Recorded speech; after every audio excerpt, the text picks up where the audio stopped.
Hi ವೀಕ್ಷಕರೇ, ಎಲ್ರಿಗೂ ನಮಸ್ಕಾರ. ಕಾವ್ಯ ಪ್ರಕಾಶ್ ಯೂಟ್ಯೂಬ್ ಚಾನಲ್ಗೆ ತಮ್ಮೆಲ್ಲರಿಗೂ ಸ್ವಾಗತ. ಬೇವು ಬೆಲ್ಲ ತಿಂದು ಹೊಸ ವರ್ಷದ ಮೊದಲ ದಿನವನ್ನ ಸಂಭ್ರಮಿಸಿ ಮನೆಯವರೆಲ್ಲ ಸಂತಸದಿಂದ ಆಚರಿಸುವ ಹಬ್ಬವೇ ಯುಗಾದಿ ಹಬ್ಬ. ಈ ಬಾರಿ ಯುಗಾದಿ ಹಬ್ಬವು ಮಾರ್ಚ್ 19ನೇ ತಾರೀಕು ಬಂದಿದೆ. ಯುಗಾದಿ ಹಬ್ಬಕ್ಕೂ ಮುನ್ನ ಮನೆಗೆ ಈ 6 ವಸ್ತುಗಳನ್ನ ತಂದರೆ ಸಾಕ್ಷಾತ್ ಲಕ್ಷ್ಮೀ ದೇವಿಯೇ ಆ ವಸ್ತುಗಳ ಮೂಲಕ ಮನೆಗೆ ಬಂದಂತೆ.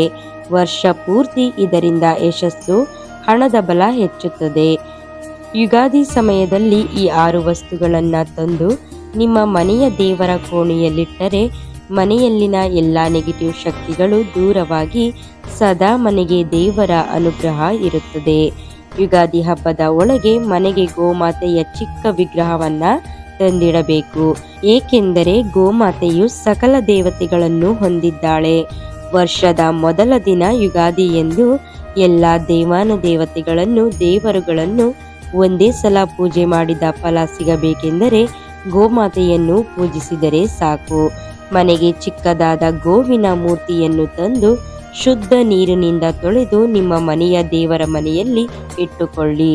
ವರ್ಷ ಪೂರ್ತಿ ಮನೆಯಲ್ಲಿ ಸಿರಿ ಸಂಪತ್ತುಗಳು ತುಂಬಲಿ ಎಂದು ಬೇಡಿಕೊಳ್ಳಿ.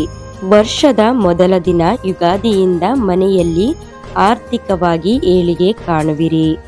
ಎಷ್ಟೋ ಜನರ ಮನೆಯಲ್ಲಿ ಲಕ್ಷ್ಮೀ ದೇವಿಯ ಫೋಟೋ ಇರುವುದಿಲ್ಲ. ಕೇವಲ ಮನೆ ದೇವರು, ಗ್ರಾಮ ದೇವತೆ ಹಾಗೂ ಇನ್ನುಳಿದ ಇಷ್ಟ ದೇವರುಗಳ ಫೋಟೋ ಇರುತ್ತದೆ. ಆದರೆ ಪೂಜೆ ವ್ರತಗಳನ್ನ ಮಾಡಬೇಕಾದರೆ ಗಣೇಶನ ಜೊತೆಗೆ ಲಕ್ಷ್ಮೀ ದೇವಿಯೂ ಇರಲೇಬೇಕು. ಆದ್ದರಿಂದ ಲಕ್ಷ್ಮೀನಾರಾಯಣ ಇಬ್ಬರು ಇರುವ ಚಿಕ್ಕ ಫೋಟೋ ಯುಗಾದಿ ಹಬ್ಬದ ಒಳಗೆ ಮನೆಗೆ ತಂದಿಟ್ಟುಕೊಳ್ಳಿ. ಶ್ವೇತಾರ್ಕ ಗಣೇಶ. ಬಿಳಿ ಎಕ್ಕದ ಬೇರಿನಿಂದ ತಯಾರು ಮಾಡಿರುವ ಗಣೇಶನ ಮೂರ್ತಿಯು ಅತ್ಯಂತ ಪವಿತ್ರ ಮತ್ತು ಅಪರೂಪದ ಗಣೇಶನ ವಿಗ್ರಹವಾಗಿದ್ದು ಮನೆಯಲ್ಲಿ ಇಡುವುದರಿಂದ ಲಕ್ಷ್ಮಿ ಕೃಪೆ, ಸುಖ, ಸಮೃದ್ಧಿ ಸಿಗುತ್ತದೆ ಮತ್ತು ಶತ್ರುನಾಶವಾಗುತ್ತದೆ ಎಂದು ನಂಬಲಾಗಿದೆ. ಇದು ತಾಂತ್ರಿಕ ಮಹತ್ವವನ್ನು ಹೊಂದಿದ್ದು ಮನೆಯಲ್ಲಿನ ನಕಾರಾತ್ಮಕ ಶಕ್ತಿಯನ್ನ ಹೋಗಲಾಡಿಸಿ ಸಕಾರಾತ್ಮಕತೆ ಮತ್ತು ಯಶಸ್ಸನ್ನು ತರುತ್ತದೆ. ಯುಗಾದಿ ಹಬ್ಬದ ಒಳಗೆ ಮನೆಗೆ ಮರೆಯಾದ ಚಿಕ್ಕ ಬಿಳಿ ಎಕ್ಕದ ಬೇರಿನ ಗಣೇಶನ ಮೂರ್ತಿಯನ್ನು ತಂದಿಟ್ಟುಕೊಳ್ಳಿ.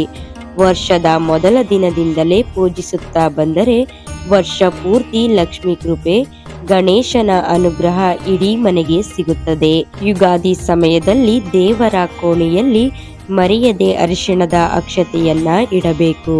ದೇವರ ಕೋಣೆಯಲ್ಲಿ ಅಕ್ಷತೆ ಇಟ್ಟರೆ ಕುಟುಂಬದ ಸದಸ್ಯರಿಗೆಲ್ಲ ಪ್ರತಿ ಕೆಲಸದಲ್ಲೂ ಗುರುಬಲ, ಲಕ್ಷ್ಮಿ ಕೃಪೆ ಜೊತೆಗೆ ವಿಶೇಷ ಯಶಸ್ಸು ಉಂಟಾಗುತ್ತದೆ.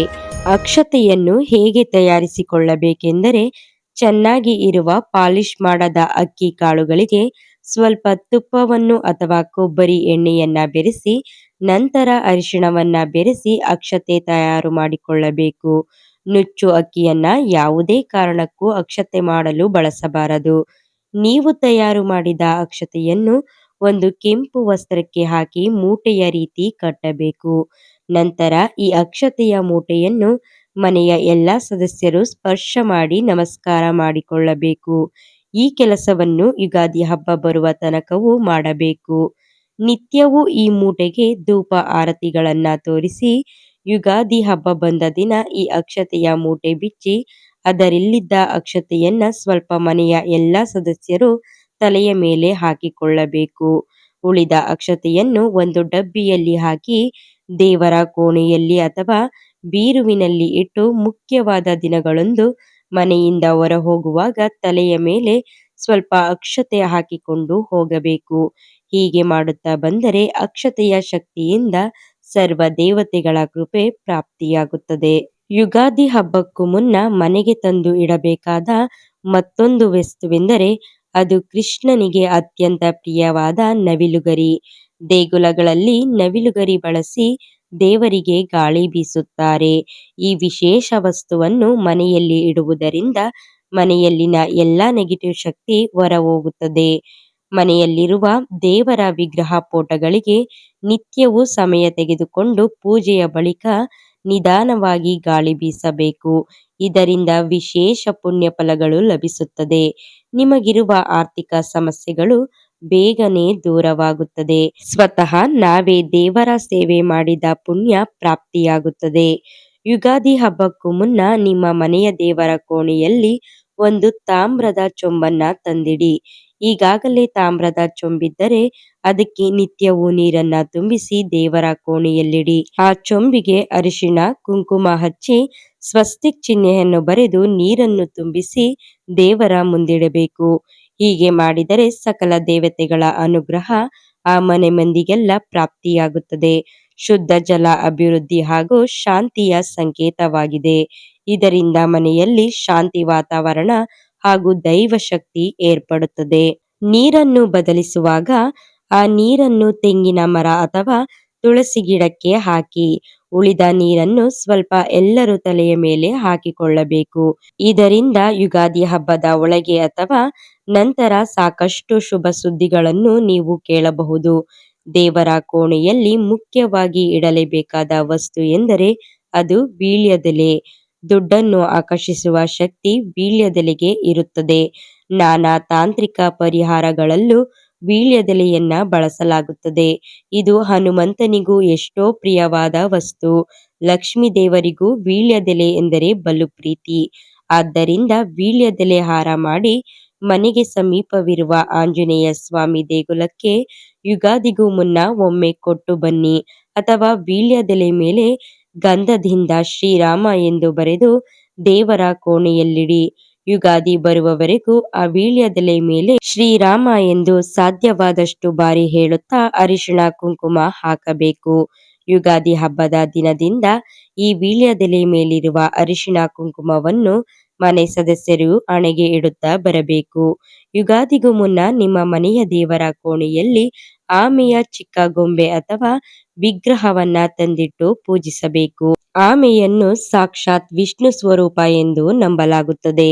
ಲಕ್ಷ್ಮೀ ದೇವಿ ಜೊತೆಗೆ ವಿಷ್ಣು ದೇವರ ಪರಿಪೂರ್ಣ ಅನುಗ್ರಹಕ್ಕೆ ತಪ್ಪದೇ ಯುಗಾದಿಗೂ ಮುನ್ನ ಮನೆಗೆ ತಂದು ಸ್ವಲ್ಪ ಸಮಯ ಹಾಲಿನಲ್ಲಿ ನೆನೆಸಿಡಬೇಕು. ಶುದ್ಧ ಜಲದಿಂದ ತೊಳೆದು ಬಟ್ಟೆಯಲ್ಲಿ ಒರೆಸಿ ಗಂಧ ಕುಂಕುಮದ ಬೊಟ್ಟನ್ನ ಇಟ್ಟು ಉತ್ತರ ದಿಕ್ಕಿನಲ್ಲಿ ಆಮೆಯ ವಿಗ್ರಹವನ್ನ ಇಡಬೇಕು. ನಿತ್ಯವೂ ಪೂಜಿಸುತ್ತಾ ಧೂಪ ತೋರಿಸಿ ಇದರಿಂದ ಮನೆಗೆ ಧನಾಕರ್ಷಣೆ ಶಕ್ತಿ ಉಂಟಾಗಿ ಸರ್ವ ಕಾರ್ಯದಲ್ಲೂ ಶುಭ ಫಲಗಳು ನೋಡುವಿರಿ. ಈ ವಸ್ತುಗಳ ಜೊತೆಗೆ ಯುಗಾದಿ ದಿನದಂದು ಮನೆಗೆ ಸಾಧ್ಯವಾದರೆ ಶಕ್ತಿಗೆ ಅನುಸಾರ ಬಂಗಾರ, ಬೆಳ್ಳಿ, ನೂತನ ವಸ್ತ್ರಗಳನ್ನು ಕೂಡ ಖರೀದಿ ಮಾಡಿ ತರಬಹುದು. ಹೊಸ ಪೊರಕೆ, ವಿದ್ಯೆಗೆ ಬೇಕಾದ ಪುಸ್ತಕ, ಲೇಖನಿಗಳನ್ನ ತರಬಹುದು. ದೇವರ ಕೋಣೆಯಲ್ಲಿಡಲು ಲಕ್ಷ್ಮೀ ದೇವಿಗಾಗಿ ರವಿಕೆ, ಕಣ ಮನೆಗೆ ತರಬಹುದು.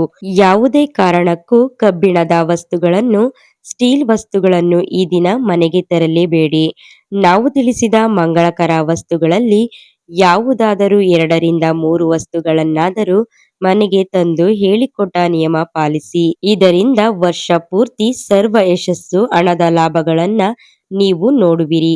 ಈ ಮಾಹಿತಿ ನಿಮಗೆ ಇಷ್ಟವಾದರೆ ತಪ್ಪದೇ ವಿಡಿಯೋಗೆ ಲೈಕ್ ಕೊಟ್ಟು ಕಾವ್ಯ ಪ್ರಕಾಶ್ ಯೂಟ್ಯೂಬ್ ಚಾನಲ್ ಅನ್ನ ಸಬ್ಸ್ಕ್ರೈಬ್ ಮಾಡ್ಕೊಳ್ಳಿ. ಧನ್ಯವಾದಗಳು.